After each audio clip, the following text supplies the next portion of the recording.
Saving the planet is being without compassion, not accepting other people for what they've chosen in their journey. If they choose to be homeless, if they choose to be ill, if they choose to be lonely, have compassion and accept that. That's part of their journey. That's what they've chosen. And instead of saving the planet, what you do is allow your own divine light to come in. That light then radiates out from you. It has no agenda about saying that people should act like this or that. It simply illuminates. It's like turning on a light in a large dark room. They suddenly see more around them. They see more potentials. They see better choices than they might have seen before. That is the purpose of light right now, to illuminate potentials.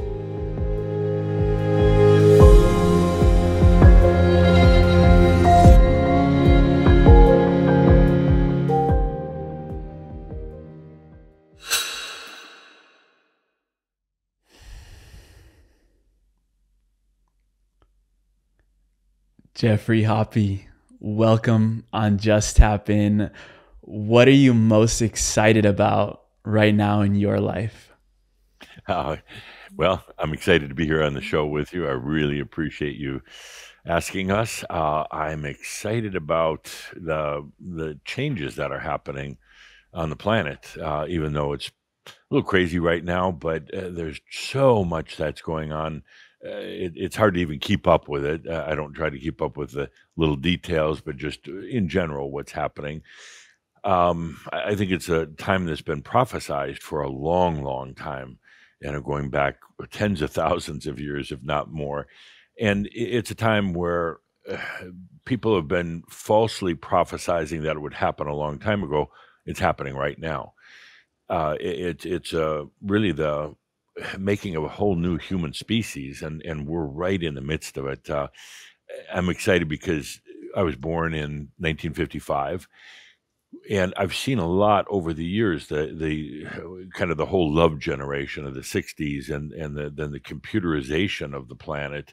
I always like telling the story that when I was growing up, we had a black and white TV. We could get 2.5 television stations on it, and now the technology is just amazing of what can be done here. So that's the thing I'm most excited about, just the changes. And I know at times it's a little bit filled with anxiety. People don't know what's happening, but if they really feel deep into it, they'll realize that it's just such a beautiful time.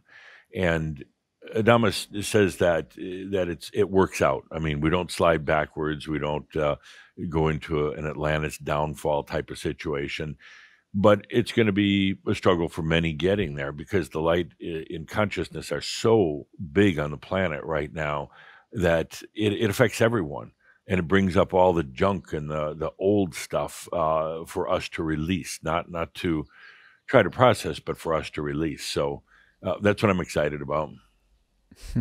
Beautiful. And if we were to time travel about a year ago to March 22nd, 2023, Yeah. you talked about this event called Heaven's Cross, where basically there was going to be enough consciousness on the planet where the veils to other realms were lifted. And Right. just very recently, there was another big event on April 8th of the solar eclipse that also many teachers have called that was a big portal for us to bring in more of that light, more of that consciousness into the planet.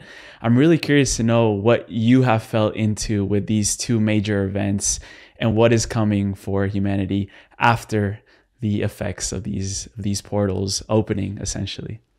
Sure. Heaven's Cross, like you say, was March 22nd last year.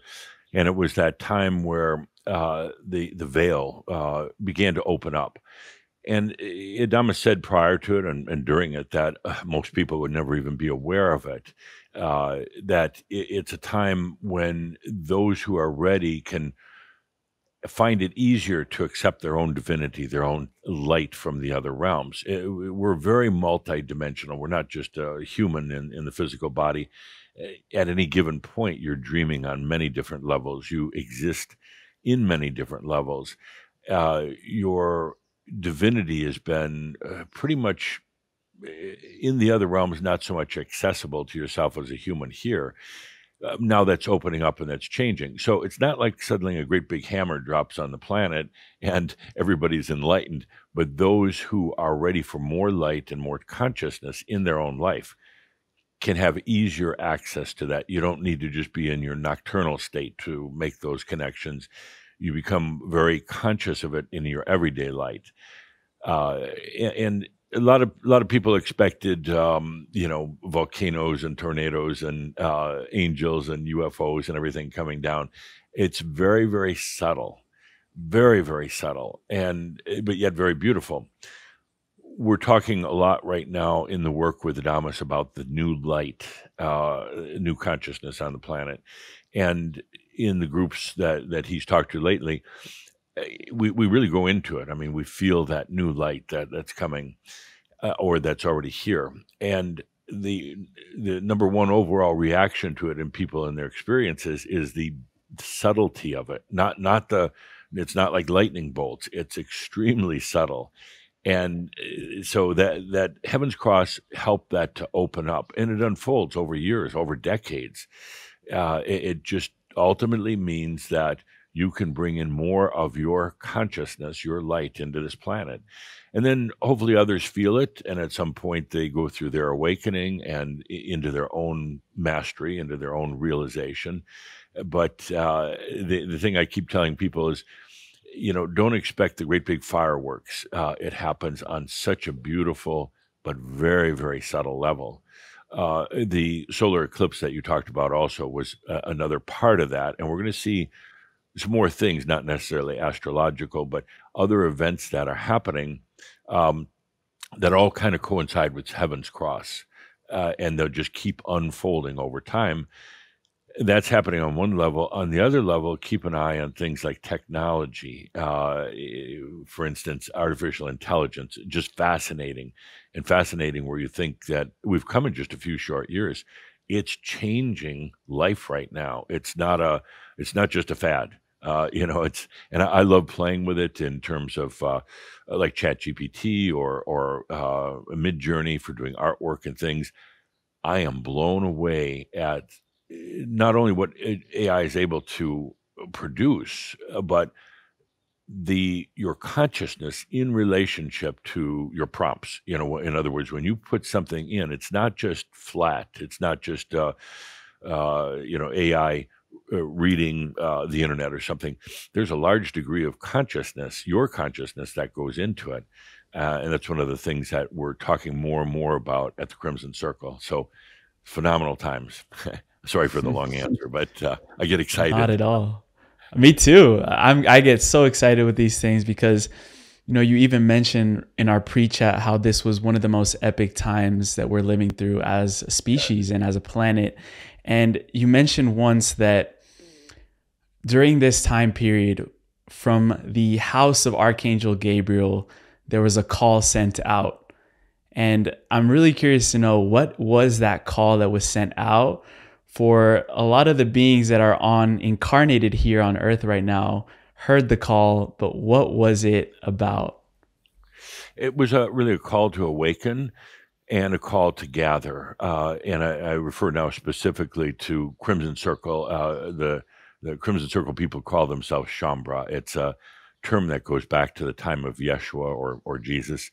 And it was a group primarily made up of the Essenes, that kind of a Jewish subculture, or not always Jewish even, but and that call went out back in really about the mid 1990s, and again, not just for Crimson Circle people, but that's also the time that we started gathering. It was August 19th. I'm sorry, August 21st, 1999, when Crimson Circle, we had our first official gathering, and which was interesting. I learned later it was just a couple days after Edgar Cayce had predicted the end of the world.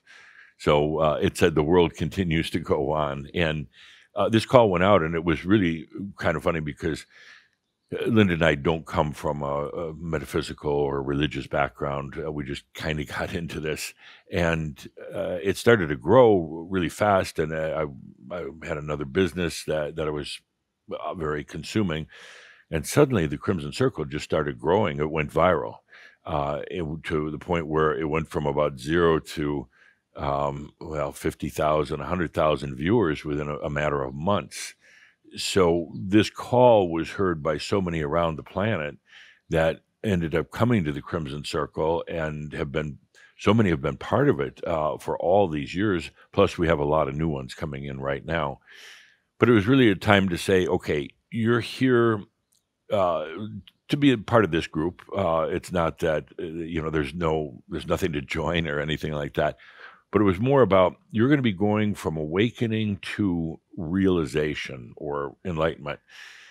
And it's one of the hardest things you're ever going to do, because it literally takes down your whole identity, and you emerge from that into a whole new being, really.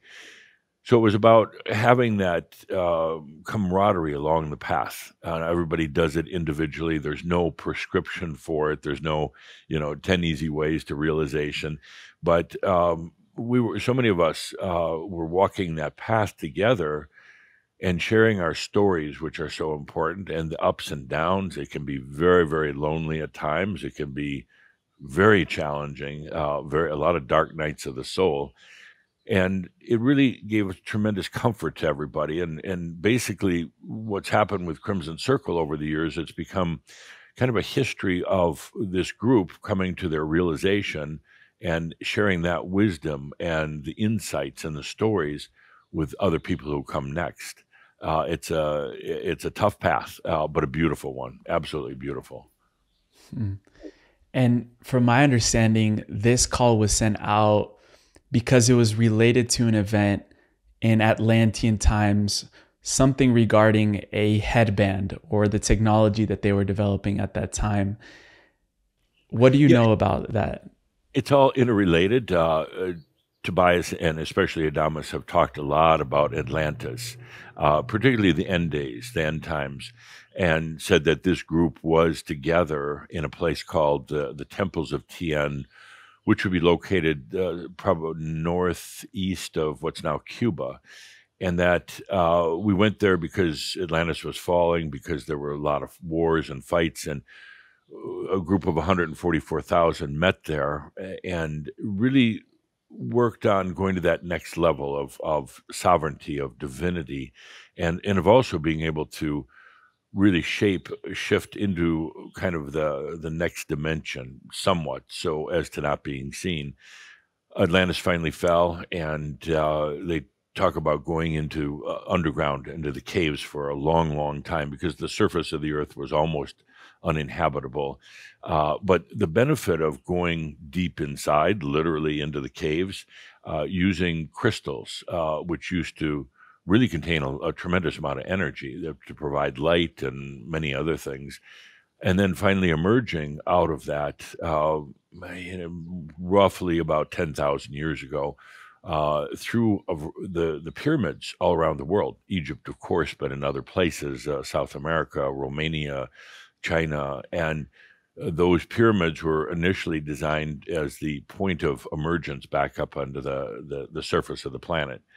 There were other humans living upon it on the time, but they were pretty nomadic, and they hadn't gone through what the rest of us had gone through, living deep in the caves of the planet. So I forgot if I answered your question properly. Yes, yes. And you mentioned the pyramids right before we started recording. You told me that you spent over 20 hours inside of the Great Pyramid. And if they were using the pyramids back then for those purposes, what is the true purpose now that we can harness in these structures? And really, how can we leverage their energy now in these modern times? I truly think their time has passed, that there are things that can be learned from it. But again, I've spent 20 hours literally in the King's Chamber on different occasions when we were taking groups there. We'd kind of hire it out for the late afternoon, early evening, just for our group. You can only fit about 50 people into the King's Chamber, and it's pretty tight. What I loved, two things I loved about the King's Chamber. I love channeling there. I remember the very first time. It's kind of a big empty room. There's a sarcophagus up at the front of the room, and it's kind of semi broken apart. And there's really no paintings, no art, no anything else. It's just a big room, and it kind of has a stench of old urine. And you're sitting there going, "What the hell?" But then, as you just stop and feel into it, you realize the magnificence of the place. It's from a channeler standpoint, it's cheating, pure cheating, because I could do the channel and my voice just reverberated out through the walls and dimensions and then came back, not just as an echo, but it came back as, well, I don't know. It blew me away when I heard my own voice in there. It's not echoey. It's transcendent. It opens up and then comes back and fills you up. So I love that. And then the second thing I loved about it was with the expectation that something big's going to happen in there, whatever, it doesn't. And then you start to feel, well, what's going on? And if you really feel into it, it's a 0 point. It's truly a 0 point where you're really no longer in any particular dimension, or you're no longer even in the throes of gravity, mental, physical gravity. It's an absolute 0 point. And according to Tobias, who I used to channel before Adamus, they would send the initiates into chambers like that, and they would be up there for days or weeks at a time. And it's a very strange feeling when there's nothing happening. All you can hear is yourself. So I think that's really one of the purposes of the chambers. It said that there are massive tunnels down below leading to other pyramids. They used to literally, through these tunnels and the water in the tunnels, the rivers, send goods and use it for escaping during times of war.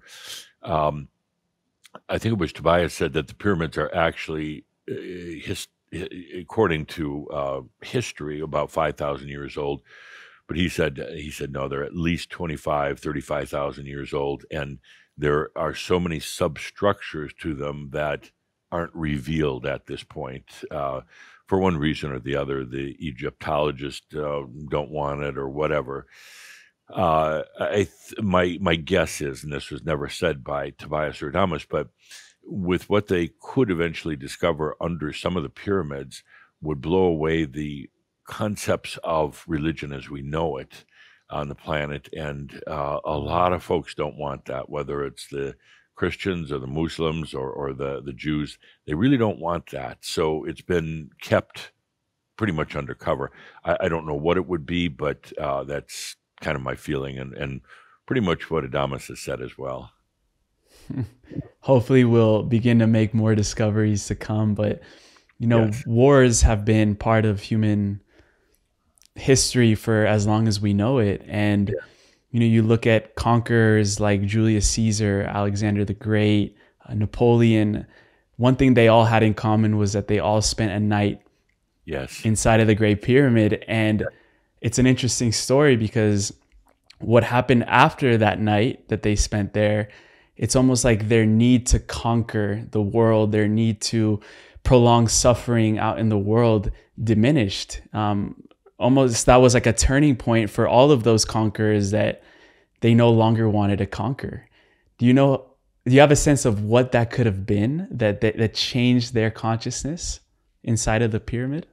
My guess is that when you're sitting there in that absolute 0 point quiet, suddenly the whole concept of power goes away.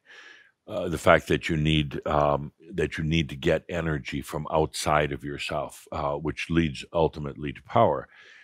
And whether they realize that on a conscious basis or not, you suddenly realize all the energy is mine. It's all right here. I don't need to steal it from others. I don't need to battle others for it. I don't need to take their land. And depending on the level that they got that, it would really temper the whole concept of fighting and battling, and also point out how ludicrous it is because nobody ever wins in a battle. They simply don't. And hopefully, this planet now is starting to understand that. It gets nowhere.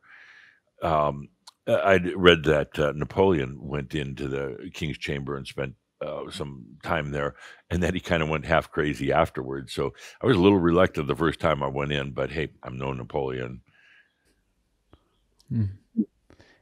And You're also the thing that really struck me personally in the pyramid is, you go up some steps on the outside, and then there's an entrance with guards and that.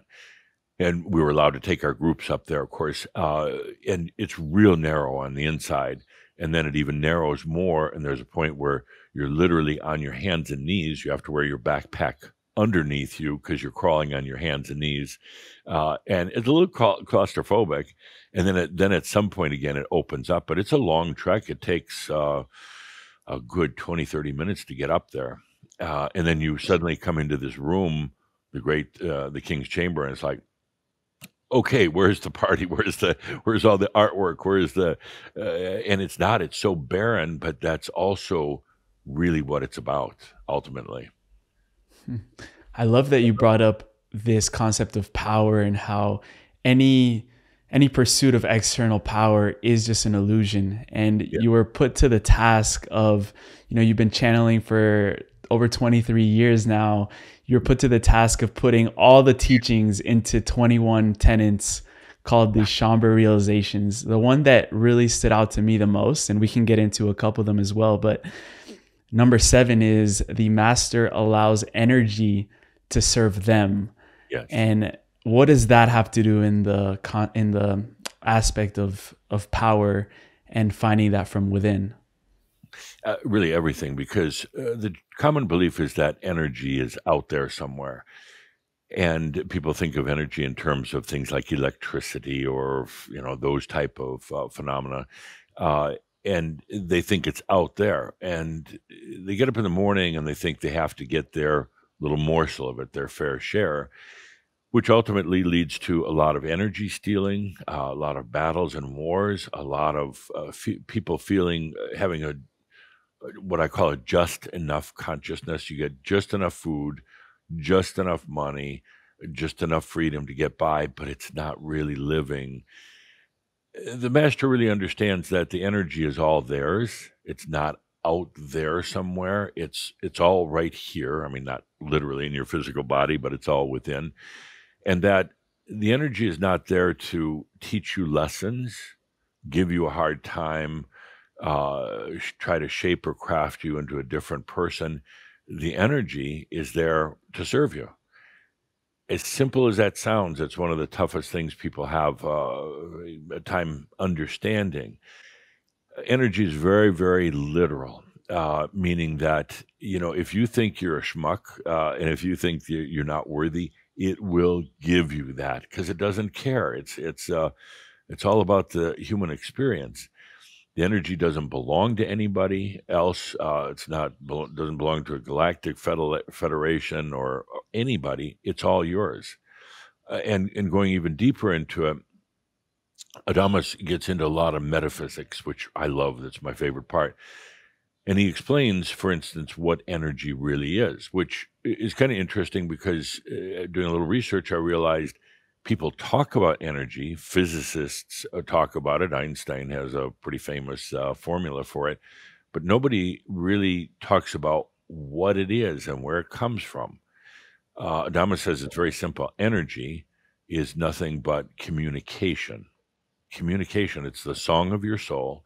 And it is simply a communication. It doesn't have power to it. It doesn't have an agenda. And it's ultimately every part of you, your reality, communicating with every other part of your reality. They're all interwoven. To me, that's the ultimate oneness. But you learn that energy isn't a force at all. It's a song. and then you allow it to serve you in terms of things like, what do you want on your journey? Abundance, I would hope. It's a lot easier doing the journey if you're abundant. Health, love, insights, consciousness, these type of things are, and the energy will then serve that.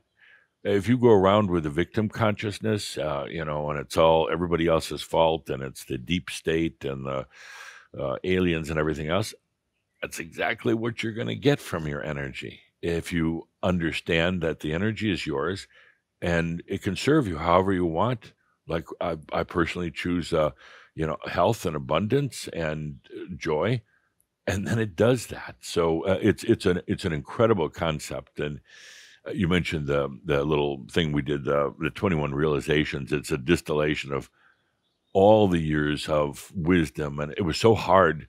I mean, because we had, I bet you we had 30, 40 pages worth of information, and we had to whittle that down. It was really hard to distill it, but Adamus insisted on it, and it's available on our website. It's free of charge. It's also on YouTube if you look under 21 Shaumbra realizations.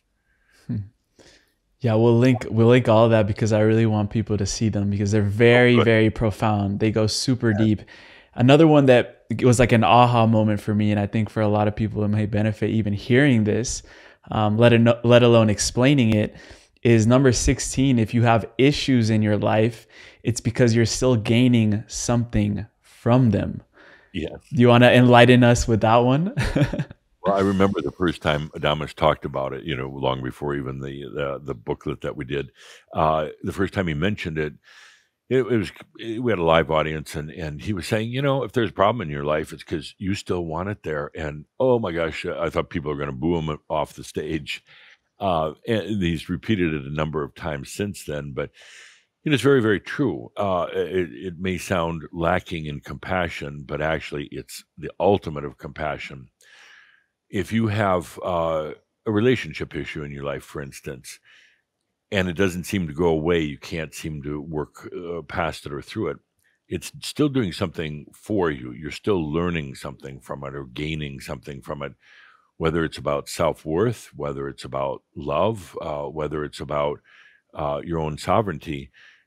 Because if you don't need those lessons, that learning in your life, that problem wouldn't be there. It's that simple. It's so simple.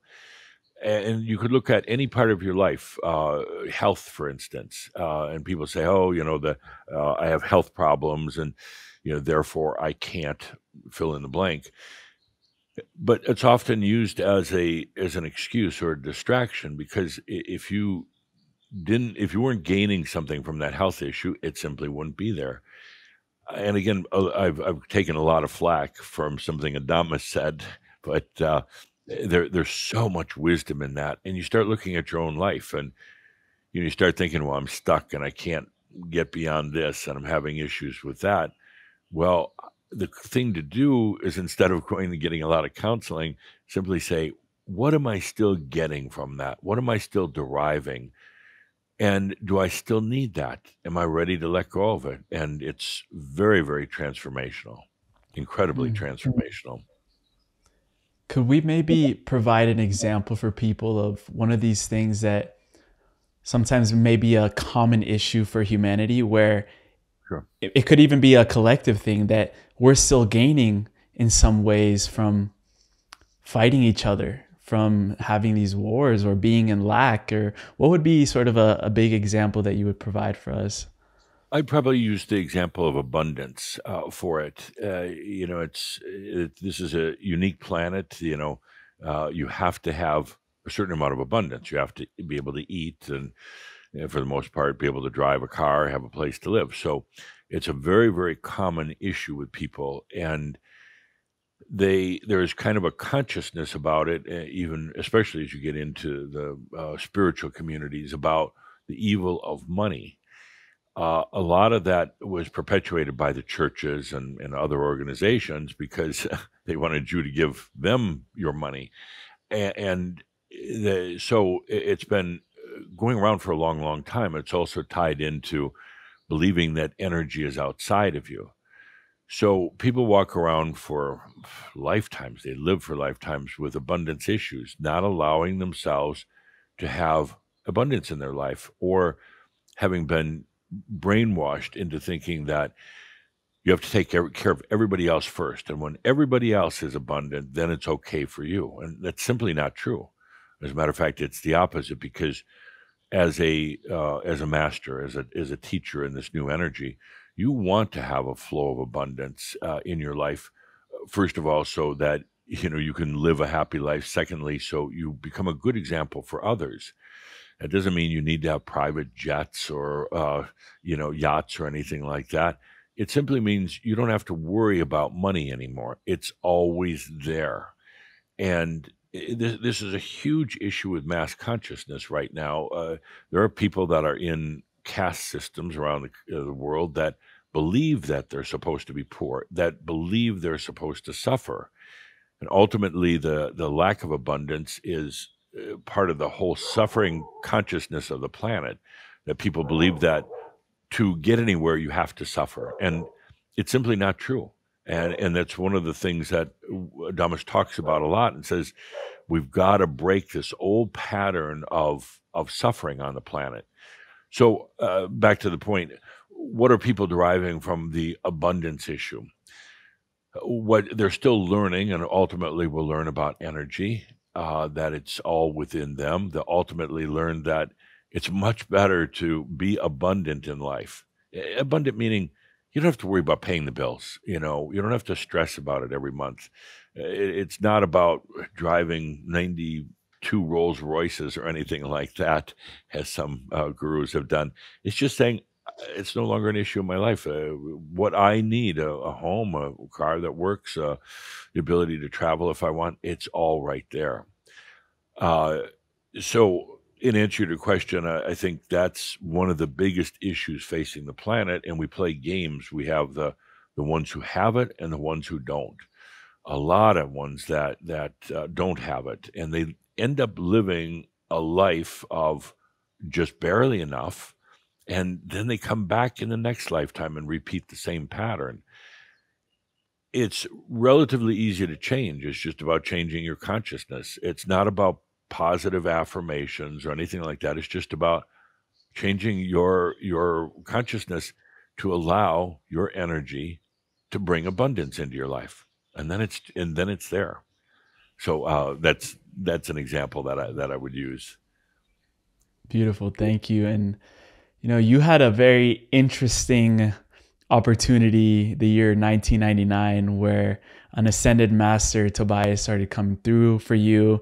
And throughout the years, you've been able to connect with different ascended masters. I'm really curious to know, from what you've learned from these masters, what is a common theme surrounding their initiation journey to become what we would call ascended? And are we all on that same path right now? Yeah, no, there's a lot on the planet that aren't, and they've got many lifetimes to go. Typically, with the people in Crimson Circle and with a lot of humans, it's about 1,000 lifetimes that we've lived, which is a lot. And you get to the point of saying, okay, I've learned what I wanted to learn here. I'm going to go get off this merry-go-round of karma and reincarnations. I'm done. I'm wrapped up with this. And it's really the moment you say it or feel it and say, no more. You start going through the whole process then of awakening and ultimately realization. And you realize that it can really be a big trap going from lifetime to lifetime. And Adamus says that oftentimes you travel with the same family, dozens, hundreds of lifetimes together. He says that most people on the planet, they incarnate back into the same village that they were born in lived in the last lifetime. So they really don't get out. It's changing now to a degree, but it's very kind of incestuous. You get stuck in that pattern. You're married to the same ones that might have been your family members or your loved ones before. And you really get into a rut. You really get stuck. But at a certain point, you you say, no, I'm tired of this. I've got to do something different. And that's where things start changing. That's when the awakening occurs, and the good and the tough parts of awakening.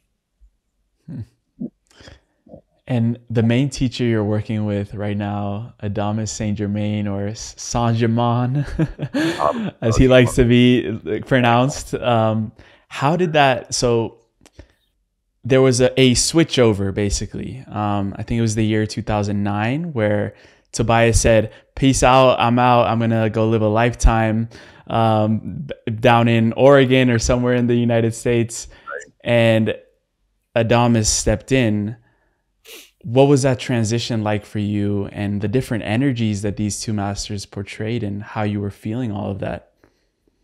Yeah, I initially started working with Tobias. He came in, just kind of popped in one time when I was on a business flight coming back home one night. We started working together. He took me through a year of what I called my spiritual boot camp. I really didn't have a background much at all in that, and it was fascinating. I worked with him every night. I had a long drive home from work, and it was an ideal time to work from him. He taught me basically how to feel, how to sense again. And then through a series of kind of coincidences, I started channeling, something I never expected to do. And it just grew like crazy. I mean, to the point where Linda and I had such a hard time keeping up with it that I eventually even left the corporate world, my other company. It was beautiful. It was wonderful. I loved Tobias. He's you can read more about him in the apocryphal books of the Bible, something called the Book of Tobit, a beautiful story. But when I channeled Tobias, I had my eyes closed and I sat in the chair and didn't move around. And he was kind of like a grandfather, you know. I mean, it's just very compassionate and understanding. And at some point, 9 years later, he said, "By the way, I'm leaving." He wanted to come back to the planet for another incarnation, but not because of karma, because he said, "I want to just come back and enjoy life. I want to love," which I never really had the opportunity to do before. He got bored of being omniscient, all powerful. Right. And it was kind of funny because I didn't panic about it. Linda didn't panic. It was just like, if this is the end of Crimson Circle, that's fine. We had a good run for 10 years. Then Adamus came in. He had been a guest. Working with these guys, almost like having a late night TV show. You have the host and the guests, and so I had channeled Saint Germain before, and then when he finally came in 2009, took over. He wanted to be known as Adamus Saint Germain to differentiate him from the previous Saint Germain, or the Saint Germain that, like, through Guy Ballard and others. And he said, this is specifically designed for Crimson Circle. And he said, I don't want people to confuse it with other works he had done in the past. So he came in, and it was tough at first. He wanted me to open my eyes when I channel. He walks around, is very interactive with people, and he's very, what would you call it? He's pushy. he's very, he likes to push people's limits. He likes to get them kind of irritated to get beyond some of the old stuck beliefs. So it was a very, very different type of entity that I was now channeling. But I learned to love it. I mean, Adamus has a style. He's provocative. I think that would be the biggest word. Very, very provocative. He's not the sleepy, entity that, you see many channeling. He's not your mother's new age. He's not Sedona. He got kicked out of Sedona. So he's very, very controversial as well. From my understanding, through the different processional cycles on Earth and how we're entering into this age of Aquarius, Saint Germain was that ascended master that was sort of handed the torch to for this specific age of Aquarius. I'm curious to know if what did you know about Saint Germain before he started coming through, and now how has that perspective or point of view changed about his mission here and why he's starting to come up in through channeling and different ways? What's kind of interesting, the short version is I actually met Saint Germain before Tobias. I had kind of a lucid dream one night, probably going back to about 1995 or six, and it was very strange. This character came in, and I mean, I was in like this room, like in a great hall or something, and I just remember it was all brick and stone and everything. And this character came in, and he was all very flamboyant, very dressed all in purple, and I remember like high boots and a big cape and everything else. And but he seemed very very familiar. And basically, he said, you know, I know you. We're going to have time together, but I'll be leaving for quite a number of years. But I'll come back at some point.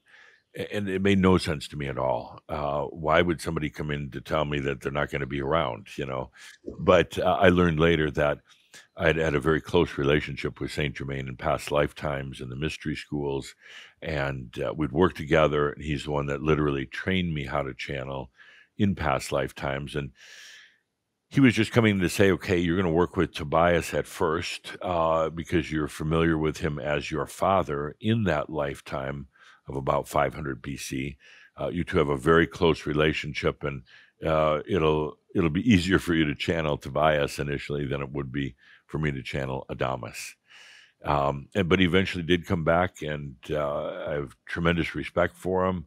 I love also the fact that the entities that I've channeled, which are being Tobias and now Adamus, and quite often Cthulhu comes in for the entertainment. They've all been in human form before. They all have ascended. They understand what it's like to walk in human shoes. So they're not giving some theoretical concept from a alien standpoint. They have been here and they've done it. And they also say that you only ascend by coming by way of Earth. You don't ascend in any other planet. None of them have the right kind of dynamics. You have to go by way of Earth in order to ascend. And that'll change over time. But right now, this is the planet of ascension. They've played the game, they've won the championship, and now they get to give us some tips on the rules of how to play better. So you said that in... go ahead. His running gag is that there's a Ascended Masters Club, and he said it's real, but he also uses it as his kind of like story and joke line, and he claims he's the self-appointed president of the Ascended Masters Club. So they still, even in Ascension, they still remember what it's like to be human, and they can joke like a human and relate to us as humans. So I love that part.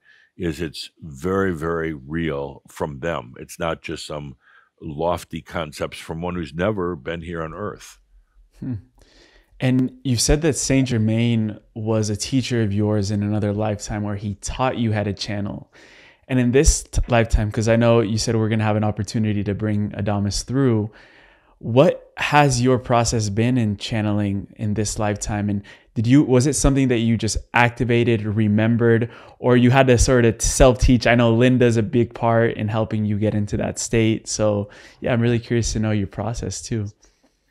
The first time I ever channeled was at Linda's request, because after a year of talking with Tobias, I never told her or anybody about it. And finally, one day I sat down and told her, and she was intrigued.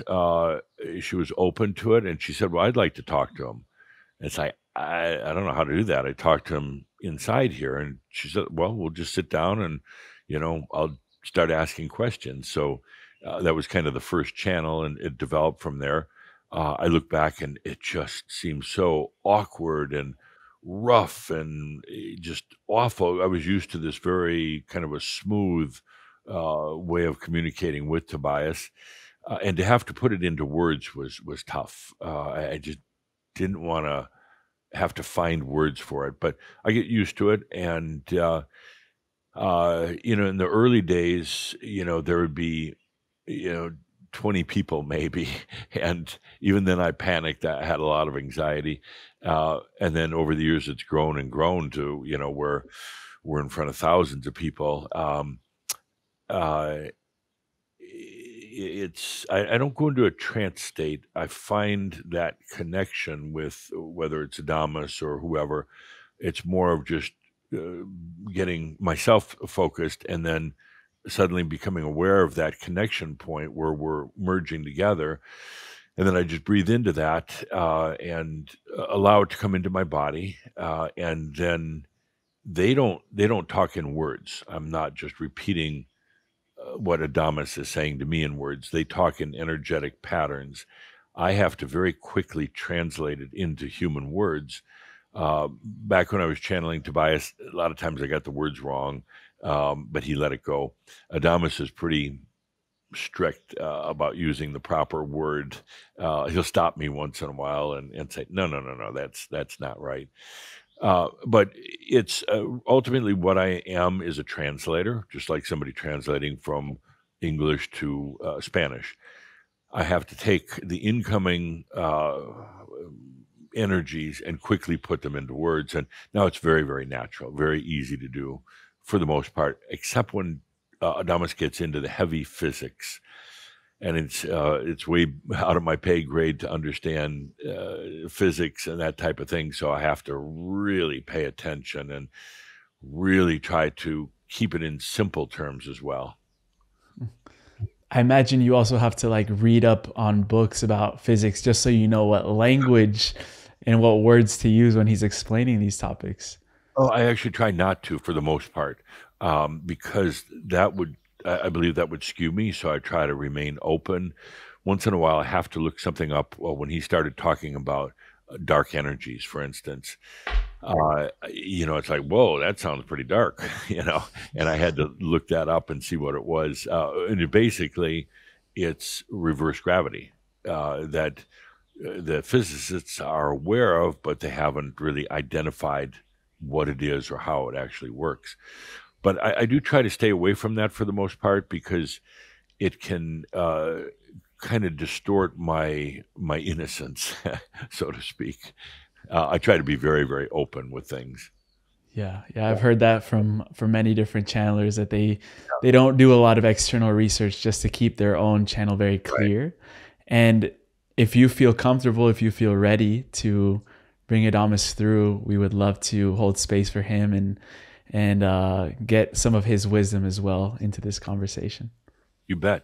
And I'm going to invite Linda up here to breathe. I use that a minute or two to really get centered with Adamus. And I invite all of your viewers, listeners right now to do the same. Just allow yourself to open up to Adamus.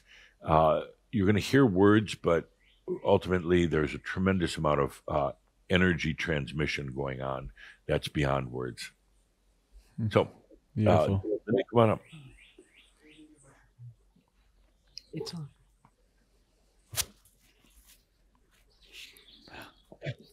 Okay. So with that, please, everyone, let's just take that good deep breath and let the energies flow. Take that good deep breath of life. Feel it. Flow with it. Allow it. Adamus is here. Breathe him in. Feel him. The beauty of it is all right here. Just take that good deep breath. Feel into the highest potentials. It's there. Open to it. Breathe with presence. Take that good deep breath of allowing. Truly, Adamus is here. Adamus is here.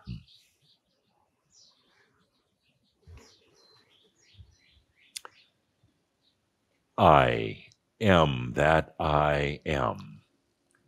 Adamus of Sovereign Domain. Such a delight to be here with all of you. I'm taking a moment here to feel into each and every one of you that will ever view this, will ever take part of it, and feeling into all of your energies and asking you to do the same with mine.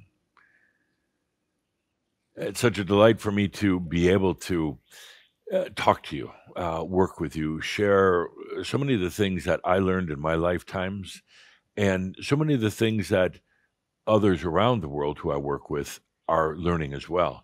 This is a beautiful form of communications, and what you're doing, Emilio, was not possible 20 years ago, hardly even 10 years ago. The ability to communicate and reach out to people all around the world, and something that's really quite easy to do. So I thank you and honor you for following your path, following your own light. Thank you. Yeah, and just 20 years ago, I was just learning how to talk, so it would not have been possible. Adamus, I'm really curious to know, what is the return of the dragon? The dragon, if you go into the origins of the dragon, it means clarity. Dragoon means to clear or clarity or crystal.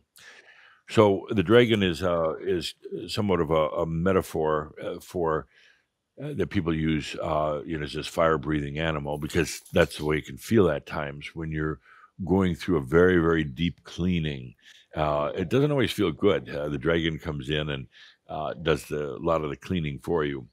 But what it basically means right now, from a global standpoint, is a cleaning of old energies of power and suffering, many which are buried into the earth of the planet from literally burying people, from wars that have taken place, from blood that has been spilled. And it's that time for cleaning that right now, cleansing it. That causes a lot of disruption.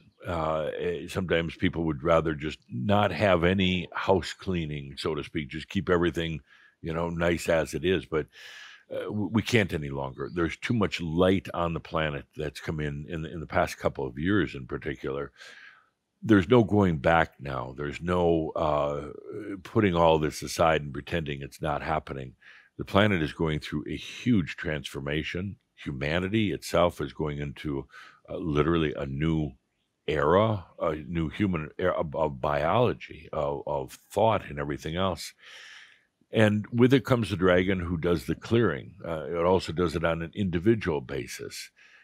It will go in and clear issues that are hidden and buried from you, by you, that are out of consciousness. But these things need to come up so the energies can be released. It's not about processing. It's not about atoning or anything like that. It's saying, let all these old energies come up and release them. Because any energy was put into any form whatsoever, whether it's a physical form or emotional, whether it is stuck energy or whether it is just an energy of beauty in things like nature, all energy eventually returns back to its neutral state, back to what we call the devir. So it's not about the things that are rising up right now having to be worked on or processed. It's about honoring them and letting them go back to the natural state. You're seeing it every day on the planet. You're seeing it in nature because Gaia is leaving right now. You're seeing it in old power brokers on the planet who have come back at this time thinking that they were going to pull their power games once again, but finding it's just not going to work. At best, it'll be a standoff. At worst, they'll lose because, again, there's too much light on the planet. People are tired of the suffering and the power games. And this planet's headed on a whole new trajectory. What do you mean when you say that Gaia is leaving the planet? In simple forms, I tend to go on. Sometimes Caldra, Geoffrey is telling me to keep it short. When this planet was first envisioned by the archangels, by what we call the Order of the Ark, and the physical reality was envisioned, when light was condensed and condensed and condensed until it became matter or waveforms, this planet of Earth was created. it was just a rock without any life form, and it was Gaia, an archangel in her own right. It was Gaia that first came here with her entourage and infused it with crystalline life form energies. These energies brought about the animal kingdom, the plant kingdom, the kingdoms of the skies and the waters, preparing for the very first of the angelic beings to then come here and to embody into matter. She's been here for eons of time, since the very beginning, through the Lemurian ages and the Atlantean, and now it's time for her to leave. She's an entity, just like you would be.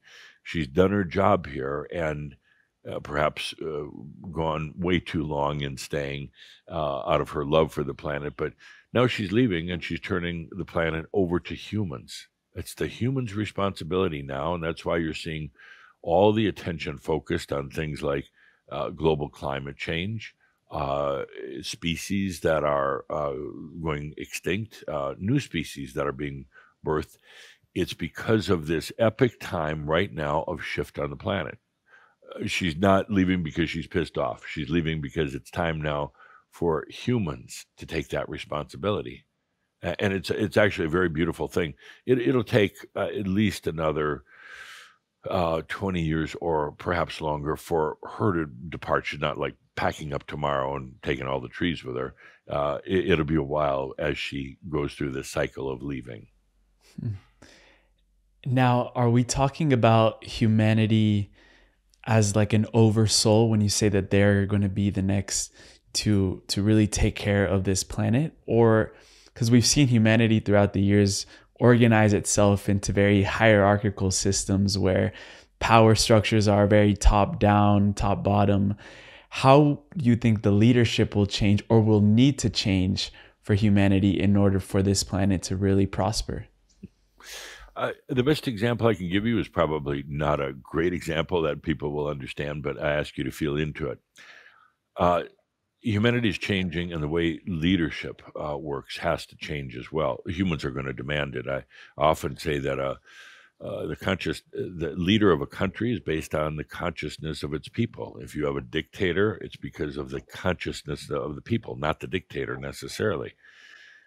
So the bottom line here is that the governments don't hold the sway and force that they once did.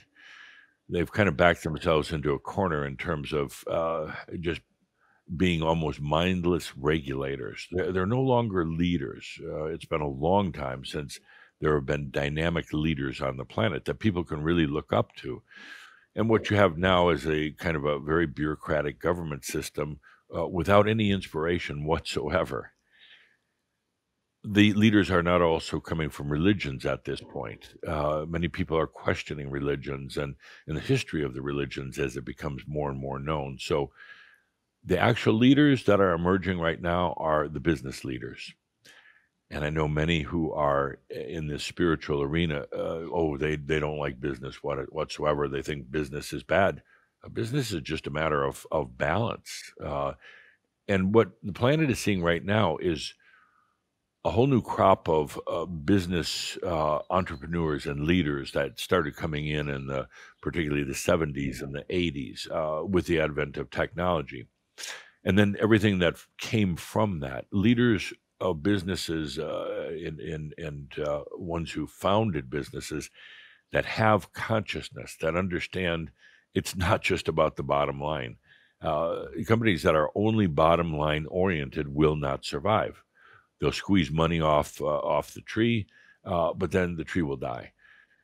Sustainability is becoming the new factor, the new keyword in businesses today, led by leaders who are conscious, who understand the importance of treating each and every one of the employees as angels, understand the importance of being an important part of the community, of reducing their carbon footprint, of providing proper health care when needed, and not just worrying about the bottom line, but now worrying about the conscious line, or what I call the light line. Those businesses will sustain. Those businesses will continue to grow and to profit, and the profits will be generally put back into the pockets, into the hands of the employees and of the community and of the planet in general. You're going to see a shift away from the focus on just shareholders. It's an old concept. It dates back 500 years ago, and it no longer is valid on the planet. So, in answer to your question, the new leaders are going to emerge from business, and you're already seeing it happening. And of course, they have businesses to run, and they have to make business decisions. But ultimately, there was a whole group of them that came in, particularly in the 70s and then up until now, that have a whole different agenda. And it's not just about how many billions they put into their pockets. They actually, many of them really don't care that much. Now, on the same token, there are still the old style business and government leaders who was all about power. They simply will not make it through this. The light is too strong, and the light will expose their game. So. There's a very special soul regarding business leaders that you just mentioned that I know you have a lot of conversations with on the other side, which is Steve Jobs. And I know he was a very special soul in the sense that he came here to be a maverick in technology and really accelerate that forward for humanity. But also he was on a path of spiritual realization. From the other side and from your conversations with him, what advice would you give to begin to start merging spirituality and consciousness with the new technologies like AI that are going to change everything? How can we start bringing those together now? Well, they're never really separated to begin with. So it's only by kind of the illusion that one would think they're separated. But whether it's business or whether it's agriculture or education or anything, right now it's all about consciousness. Technology is providing the tools to do things to work with the consciousness. The consciousness actually came in first. It started coming in particularly after World War II into the 60s. As consciousness came in, then technology developed it, and it developed now to an amazing point. So they have to work together, and you can be an entrepreneur like Steve Jobs and still be spiritual, still have consciousness. Steve's dilemma was he thought it was one or the other, and what he said now on the other side is, where did I ever get that concept? Why didn't I understand they work hand in hand? Whether I'm a car mechanic or I have a vineyard somewhere, or I don't work at all. Consciousness is part of everything you do. And I think that's one of the biggest messages right now. It's part of everything. You don't have your spiritual life and then your family life and then your business career. They're all together under the umbrella of consciousness. Why was Steve Jobs so connected with the teachings of Yogananda? Jobs had a inner knowingness for kind of the beyond, for the spiritual realms. He came in with that, and he posed a dilemma to himself. Should I pursue the technology or should I pursue my realization? At one point, he actually chose his enlightenment, his realization, but the gravity of technology brought him back. He chose this particular guru because the guru was well known and was providing some of the very basic, most important things that Jobs picked up on. The simplicity was probably one of the main things. Keep it simple, which Steve did in the design work of the products, even in the workings of the products. He had no patience or tolerance for the engineering types who wanted to make everything overly complex to amuse themselves or at least take pride in. So that's the reason he was attracted to this particular master, for the sake of simplicity. It makes sense looking at how we're now all using his products, and they just keep it simple. You mentioned the dragon briefly, and how the dragon is responsible for burning that old into the new. You've also mentioned how right now the Middle East is the epicenter of the old versus the new, especially when it comes to the concepts of God and our belief systems about the beyond, where do you see humanity's concept of God evolving in the coming years? It's going to be a rough road. Religion and religious fear are deeply embedded in the human journey. The churches did a really good job with that in implanting and instilling that fear and suffering. This is probably one of the biggest issues, psychological issues for the planet right now. And it's going to take a number of different things. With enough light, it's going to bring up things from under the ground, literally. It's going to bring up findings that prove that a lot of what's been written about Yeshua was not necessarily true. A lot of the religious doctrines that you have today are going to be deeply challenged by some of the things that come up, and they come up at the right time, when it's absolutely appropriate. So that's going to undermine the church as well as everything else that's happening. The problems that the Catholic Church is experiencing because of the masculine imbalance that they've had for a long, long time, and it's showing up in the abuse situations. If I was to give advice to the Pope, which I haven't been asked for quite yet, we need to connect you two. We need to connect you with France. Allow women to become priests, you will begin the journey of resolving the sexual energy imbalance within the church. Why would it be that women aren't allowed to be priests? It's a very, very old male energy, and it simply doesn't make sense. But back to the point that right now the religions have such a stronghold over people, but that's got to change. And, these changes don't necessarily come easy. There are people who are invested in the old ways, and they don't want to easily let go. Mm-hmm. Yeah, you mentioned why can't women, or why haven't they been allowed to be priests? And there was recently a big article that came out regarding Yeshua's counterpart, Mary Magdalene, and how her story has been completely distorted. And I'm really curious, what specifically about Mary Magdalene relating to this suppression of the sexual energy, the balance of masculine and feminine, how can understanding her story and the story of other women ascended masters start bringing in more balance into this space? Yeah, and actually, just as a aside, there are actually more feminine women ascended masters than there are male. And once you become an ascended master, you're neither. But you do have a tendency to kind of go back to the identity of your last lifetime. When we hang out together at the Ascended Masters Club, you tend to kind of dress your energy, so to speak, present yourself as you were in the last lifetime. So many more women as ascended masters. They're naturally more sensitive, naturally more insightful and spiritual. So I joke at times when I go to teach in some of the new earths and talking to the ones who have never been on the planet before. I said, go in as a female and go out as a female. It's going to be an easier path for you. But the masculine, the old, I'm pushing a lot through Calder right now. First of all, I asked you to check out something offered by the Crimson Circle called The Wound of Adam.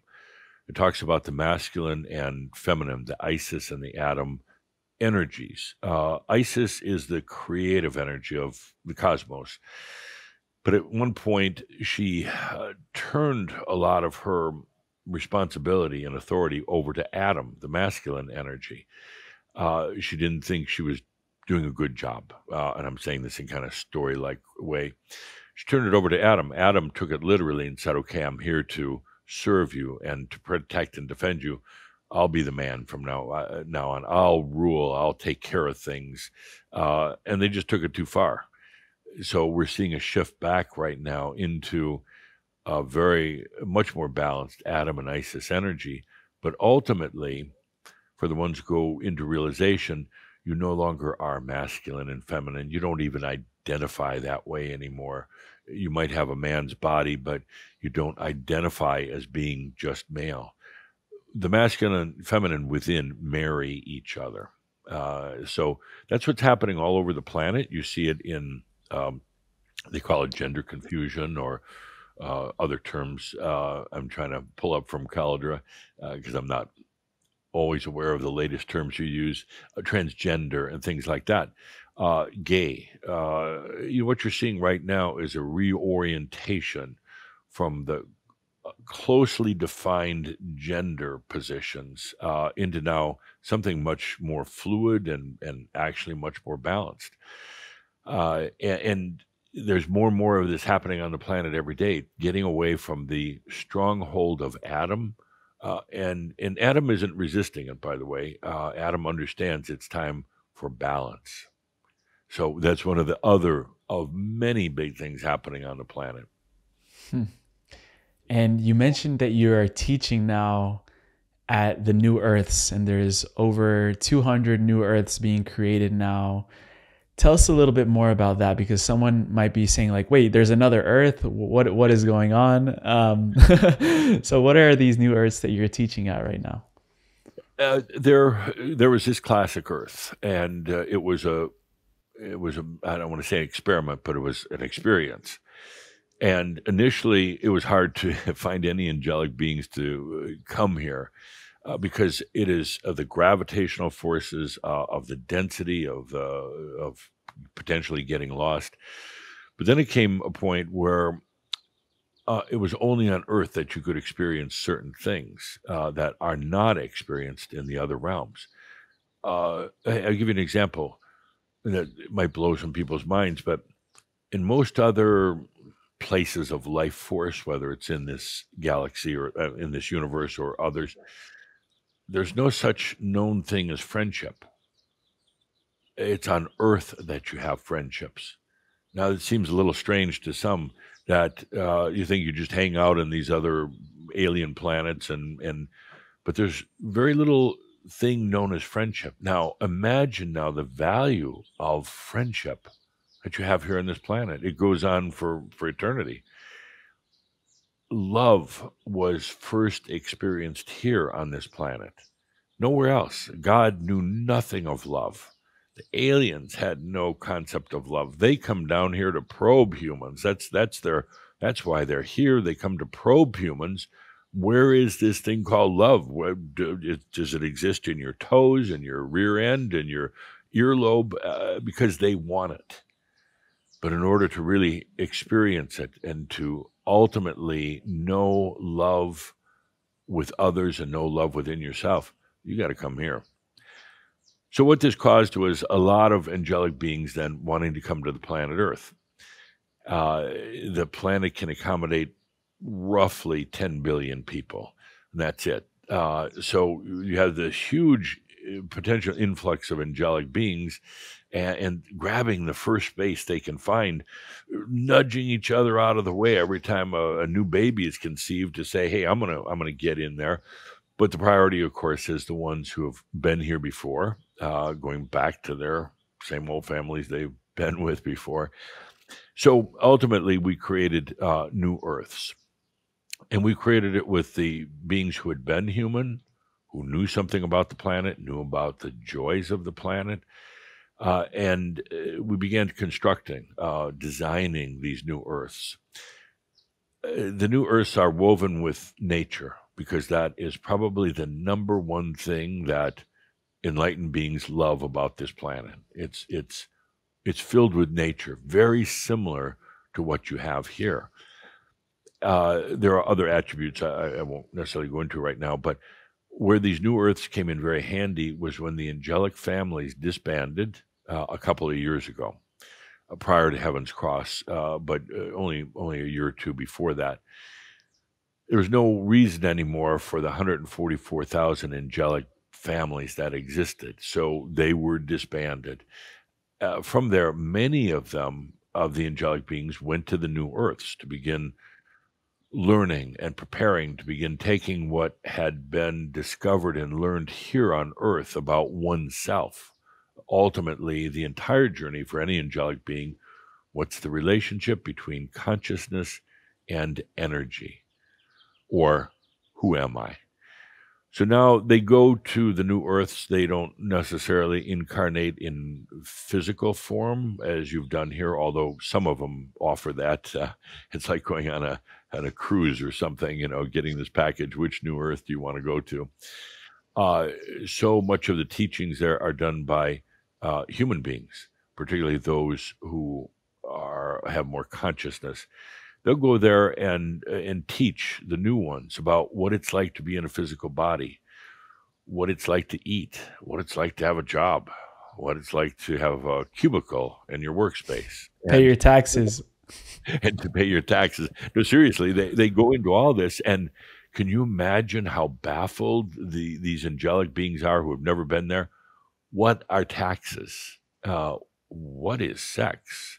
What is friendship? What is love? I pop in once in a while. It's actually so funny to watch. I would really like someone to work with me on creating a movie about it, because they can't get it. And oftentimes the teachers, who are actually literally still here on Earth as humans, will say, you just got to be there. You just got to go and do it. I can't explain it anymore because it's such an odd place. What's the most difficult thing that you found to explain about the human experience to an angelic being? Their perception of reality, lying. Why would people not tell the truth all the time? Why would somebody not just tell somebody, I don't like you, or I don't like what you wear, or I do like you? Why do they never say what they mean, and why do they lie to themselves? That's the toughest one. It's just goes right over their head. Why does that occur? And then I try to explain it, or others do, and at a certain point, it's you got to go. You got to go down there and experience it. It makes no sense whatsoever. They're failing the lying class. Yeah, exactly. And speaking about that, when in your previous lifetime, your last lifetime on Earth in the 1700s, when you were very young, 7 years old, you went off to Romania to study in the mystery schools, and you stayed there until you were around 20. Right now, I just sort of finished my time in the education system that is in place for modern society, which I imagine is very far different than the mystery schools back then. How do you see education changing, and is there any aspects of the mystery schools that you would implement into the future of education? I think education has really gotten deplorable on this planet. It's rote, it's mental, it is stifling, particularly those who want to rise above. It's become a prison in a lot of ways, and something's got to change. Something's going to break, and then it's going to change. Where schools, particularly those school boards or the officials, really lost sight was with budgets that cut out the creativity. Creativity is actually more important than math and science and those things, because without the creativity, you really don't learn. You remember figures, but you don't learn. You ultimately then restrict the experiences that you have in your life. So the biggest factor is coming back to creativity, and there are many different ways to do that. But one is teach everybody how to play an instrument and sing. That's the basic. Every school should have that. Teach every child how to paint and draw before you get into mathematics, before you get into history or anything like that. But these things have been thrown out. It changes the way the brain works and operates. It changes kind of a natural progression, because generally it's creativity first and then facts and figures and logic second. If there's no creativity, logic works in a very different way, and it's just boring. And that's why you're seeing increases in anxiety rates with young children, suicide, a feeling of lost, because creativity has been taken away and they're just absolutely bored and without passion. So that's the first thing I would do. And hopefully someone will come along soon and start a chain of schools, somebody that has the money, one of these conscious business people, and start a chain of schools that focuses on the creativity. When we learned languages back in the with the Rakatskis in Romania, we didn't study much. I mean, we didn't like go through mathematical tables. To study another language, you'd simply put your hand on the book and assimilate everything, assimilate the energies. Then later go in and fine tune it with learning the nuances of the language and how to speak it properly. But we'd absorb first and learn later. With a musical instrument, we weren't taught notes and scales and things like that. We were taught to take the instrument in our hands or put it in our mouth and feel into all of those who had ever played it. And any composition that included a violin or a flute or anything like that. We'd feel into the energies, we'd acclimate to that. Then after that, we'd fine tune it by playing and maybe eventually learning notes, but that wasn't so important. But it's all become very mental oriented. Creativity should lead any educational effort. And humans have previously, right now specifically, been limited by our five senses, and what you just described about putting your hand on a book, absorbing the energy, understanding and that different perception. Do you see that right now we are unlocking new senses that would allow us to remember how to do these things? Or can we still do that? No, you can still do that because the innate senses are still there. You focus on the five human, but there are many, many, many senses beyond that. There's over 200,000 angelic senses. You don't need them, nor do you necessarily want them all here on the planet, but there's about 20 or 30 senses that are opening up that become very valuable for the human journey. For instance, beauty is a sense. It's not necessarily a thought, but it can be put into thought, but the sense of beauty is innate within you. The sense of motion is an important one too. Really in the other realms, you don't really have motion. Seems odd, but no, you just don't. So there's these basic senses that are now starting to come back out that go beyond the five senses and the mind. And these will be more and more important. Why are they coming out right now again? More light is exposing them. They're already within you, so it's not like you have to go fabricate them. They're already there. But the more light within, the more consciousness within, the more these come out.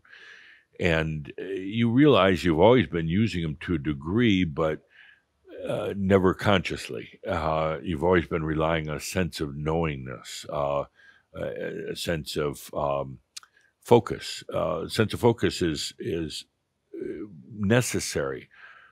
You're here on this planet, you have to focus to be able to focus on certain things. But then as the sense of focus is acknowledged, the ability to take your consciousness and focus it, you also realize that you can be very focused on something, let's say a project or a new invention, very focused on that, and at the same time still be very wide open. So it's not a one or the other. It's the ability to take your consciousness, focus it while staying in broad spectrum.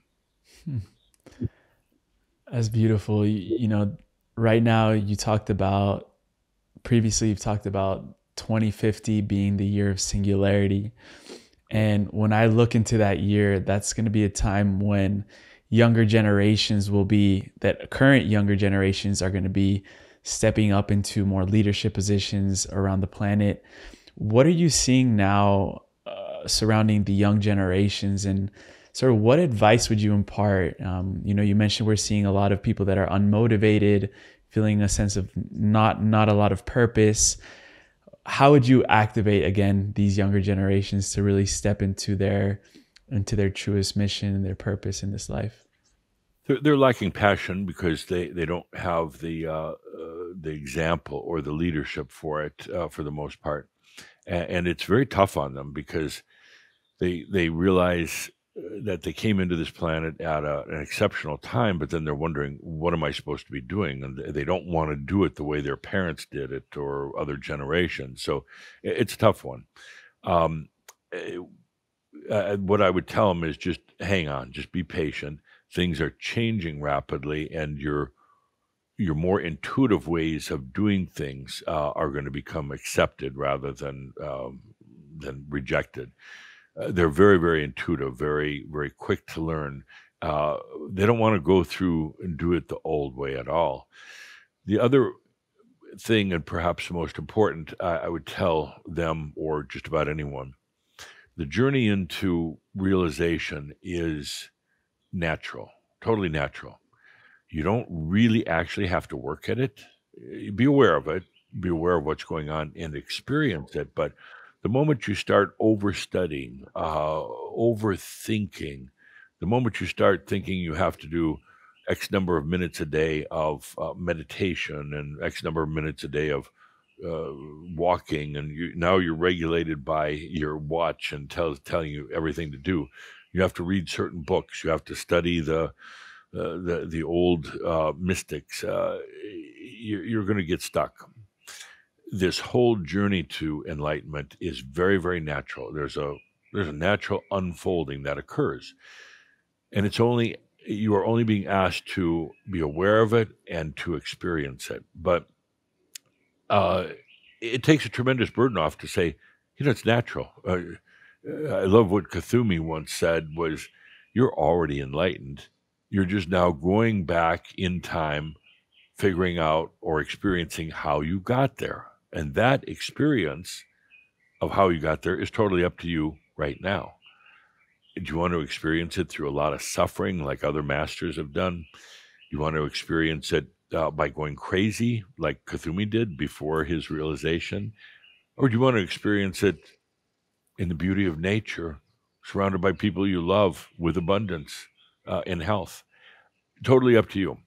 But the point here is that realization is a natural occurrence. You don't have to beg for it or work for it or go through daily rituals for it. Those are actually what I call machio. They're distractions, and they'll only make the journey more difficult and take a lot longer.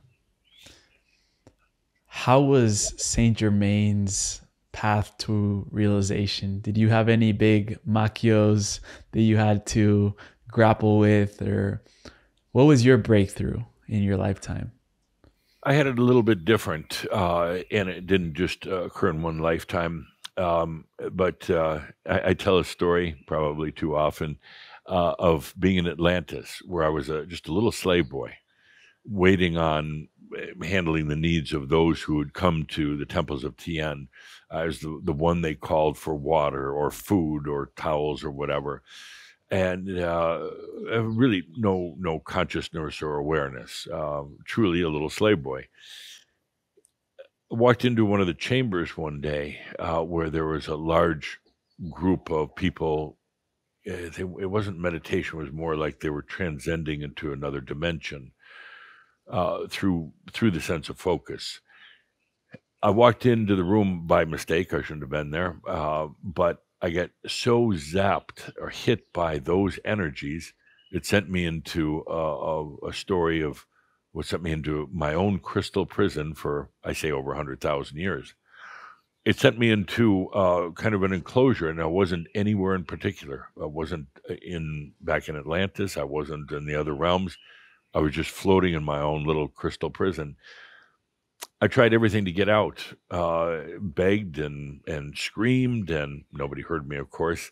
I tried every trick I could possibly think of until one day I just gave up.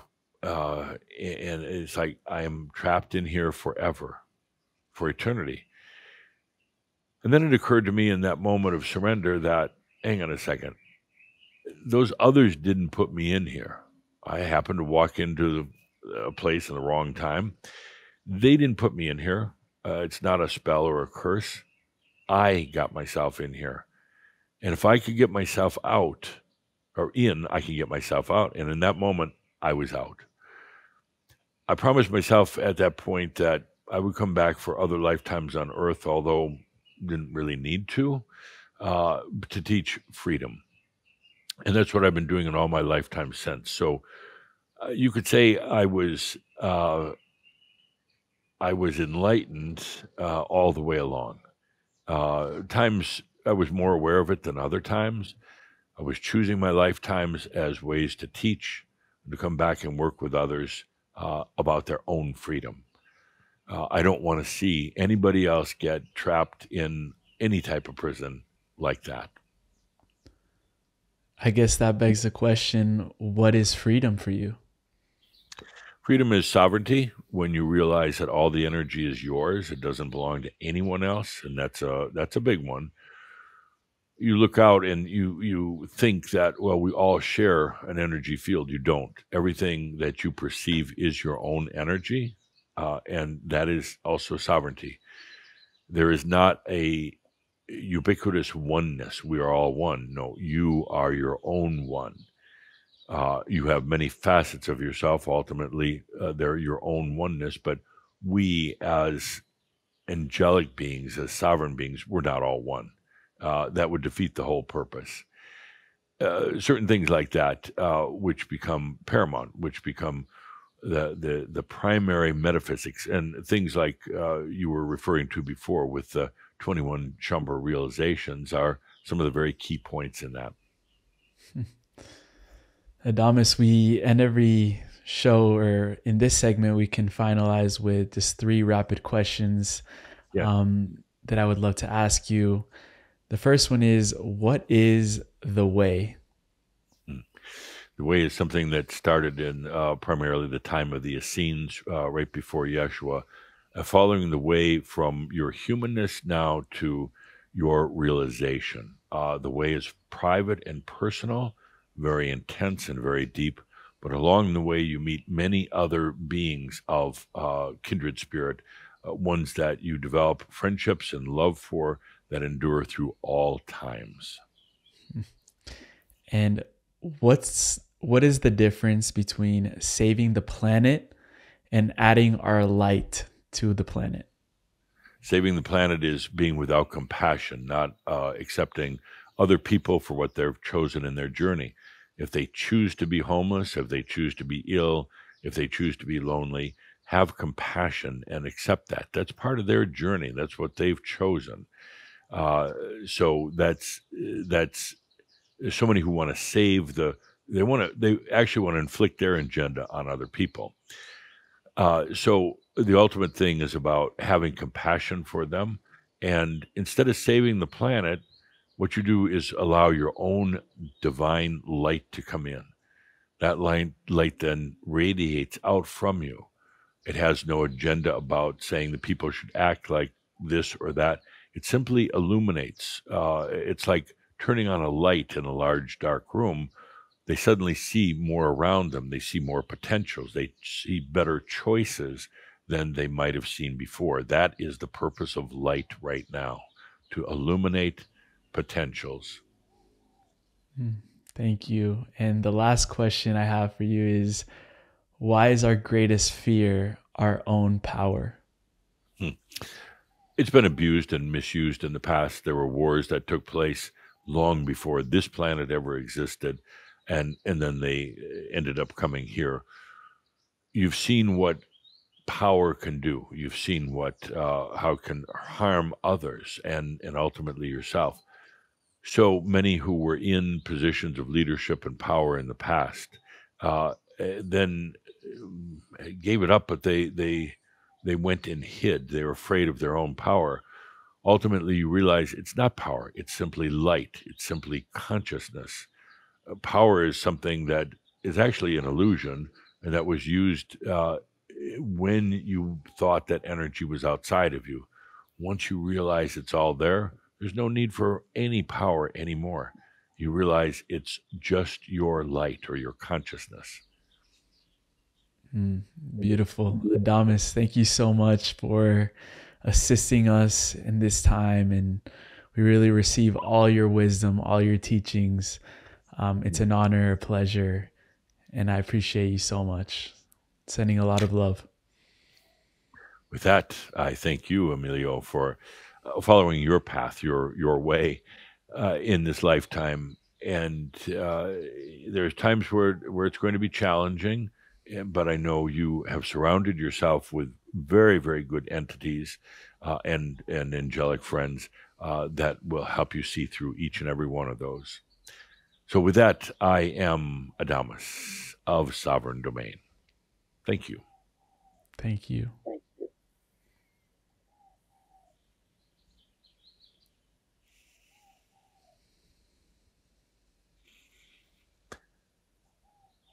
Okay. I'm trying to do this quickly. Take your time, brother.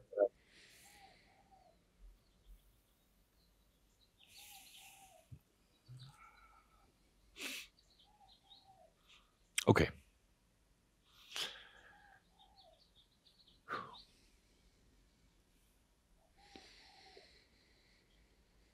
Adamus, love chatting with you. Love your youthful perspective. I loved it. How are you feeling? Oh, good. I'm always a little woozy afterwards, but that's natural, normal. Yeah. Does it give you a sense of energy, or do you feel a little tired afterwards?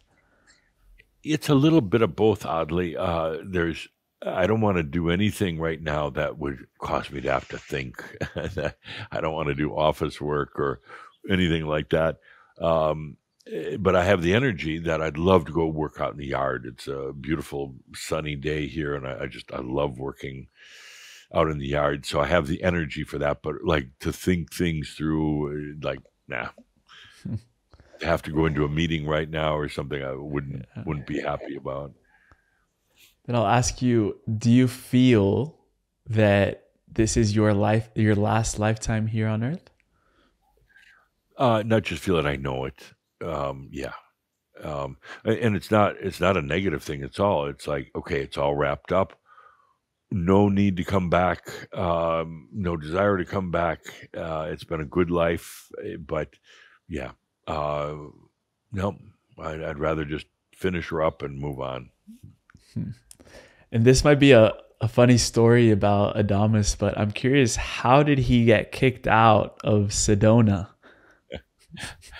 The short version of it is we were invited there. Oh gosh, it's got to be about 7 or 8 years ago for a conference, and there was like 12 or 13 channelers on stage, and Adamus doesn't play well with others. He just doesn't. He's too direct. So there's 12 other channelers, and it was his turn. And of course, they're all sitting in chairs. We're all in a row up on the stage, and he stands up, and I'm like, "Oh, please don't, Adamus," and starts walking around. There was 1,000 people in the auditorium, and he's walking around, talking and doing his Adamus thing. And he starts out by saying, "There's a great big purple elephant in the room," and that purple elephant is that if you look now up on the stage at all those channelers, none of them should be there. They should all be human masters, not these space entities, and not. He even said, even myself, and I'm not coming back until it's humans up on that stage, humans masters talking to other humans. He said, it's we're beyond the time that you have to have these ascended masters and saints and space aliens and all the rest of this. So he kind of threw himself out, but to be sure, he's never been invited back. Wow. So what I'm getting from that is, if we will start as a collective begin to have these abilities where we're opening up our channel, allowing for communication with, ascended masters, other beings, we have to integrate those same teachings. And how have you felt, your own integration with Adamus and all the Ascended Masters you've worked with? I love working with them. I primarily work with Adamus. Prior to that, Tobias, of course, Cthulhu once in a while. I like the fact that they've all been human, and I have complete trust in them. But even Adamus is backing away in September 2025, a little over a year from now. He'll still pop in once in a while just to annoy us and to have fun. But no, he's saying after that, turning it over to us. He said, I don't need you to be dependent on me anymore. So it's up to you. So he didn't mention that there's going to be someone else stepping in for him. It's just no. He's already told me it's not going to turn it over to somebody else except the humans, except us. And we've got a library of 25 years of great information. We're using AI right now to make it easy to extract that, so you don't have to manually go back through everything. We're using AI to even do things like to be able to have an actual dialogue with Adamus, like what do you call it, like avatar of Adamus or Tobias. And you put on your VR glasses and you sit down and have a conversation. You ask him about Atlantis or the life of Yeshua or whatever you want. And the AI pulls the information from all of our database, from all of our files. So we're working on things like that right now, and absolutely honoring the entities, but knowing that it's time to move on. That's fascinating. I'm excited for that project. And it's amazing. Geoffrey, we end every show with a segment called the Final Trio. But before that, I'd love to send people to wherever they can connect with you, anything new. This project sounds amazing, but if you have any other current projects unfolding that you would like to share with us, I would love to open the space for that. What I would say is check out our YouTube channel. There's just tons and tons of stuff on there, but a lot of it's recaps of our monthly message from Adamus. But we have something we just put up recently. I'm trying to remember the name of it now, but basically it's we interview human masters and talk to them. We got 7 of them together right here in this space, and it's called the human face of the human face of mastery, and we talk about 7 masters. We talk with them about what it's like, what were their expectations, and what was different along the way. And this is the first of many things we're doing now, saying, okay, it's the humans now that count. It's their stories. So check that out. It's on YouTube, free of charge. And then check out the 21 Shaumbra realizations. You can get it as a download in our store, free of charge, or it's on YouTube, free of charge. And it's we put it to music and words and everything. It's really beautiful, the YouTube version. So those are the important things. And check our library out, check our website out, and we just have a ton of material. I love how synchronistic these conversations are, because what you just mentioned segues straight into the first question I had for the Final Trio. We'll also link everything you just mentioned down in the show notes where people can go and find that. But the first question was, what are the qualities that you would use to identify a true human master? Well, back to what we talked about earlier, allowing energy to serve you. That is one of the most important, and having a tremendous sense of compassion for yourself first, and then for others. In terms of, you're not here to try to change people. It's bringing your light in at this point, and so often I see, even in the spiritual arena, we're all going to save the world. We're going to save the planet. We're going to stop wars. I admire that, but there's a lot of agenda with it. If we shine our light and then humans can make their decisions from there, I'm not here to, if somebody wants to walk a path of poverty, so be it. I applaud them for their journey. And I'll tell a very short story. The time it really hit me We were traveling somewhere in Europe and walking through one of the beautiful old cities, and there was a beggar, a homeless person, laying in a kind of the doorway into a shop that wasn't open at the time. And I looked down and I thought, oh, that poor guy. I mean, geez, he's just, freezing and no food. And Tobias came along and whapped me upside the head and said, "You need to grow up." He said, it's about having compassion. When you feel sorry for that person, first of all, you're projecting that on them, sorrow, and they're going to, possibly stay in that position. But can you say, dude, I honor you. I mean, here you are. You've chosen this. You're a sovereign being. You're experiencing what it's like to be homeless and cold and sick and everything else. And anytime you want, you can pop out of it. And if you want to ask me about how to do that, I'd be happy to tell you, but I'm not going to force it on you. And then Tobias said, he's been in that same storefront, sleeping there almost every night for several lifetimes now. It's what he's choosing. And anytime he wants, he can change that. And it was then I realized the true nature of compassion is to say, whoa, what you are doing, awesome. You are truly a grand creator. And anytime you want to uncreate it, you can. I grew up in Colombia, I told you, with Colombian parents, and there's a repetitive thought pattern that we have over there it's a saying that it's like, ay, pobrecito, pobrecito, pobrecito, pobrecita, which means like, oh, poor thing, poor thing, poor thing. Right. And I'm calling my mom out on this one because she says that a lot, and I'm trying to help her change that, but she's also choosing that. I love that you said about, we're all choosing our individual sovereign experience, and we're not here to change anyone else's experience, but honoring and seeing them for who they truly are and their divine being, that they're choosing all of this. So the second question I have for you is, how do you remember that you exist? I take a deep breath and I just feel into the I exist. And the fact that I can think that means I exist. And that's like the most magical thing of all. I exist. Just the ability to be aware of it. And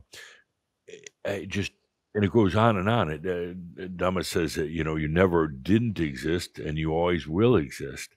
And that's the miracle, the beauty. I exist. Even if my body dies, and if somebody cuts off my head, I still exist.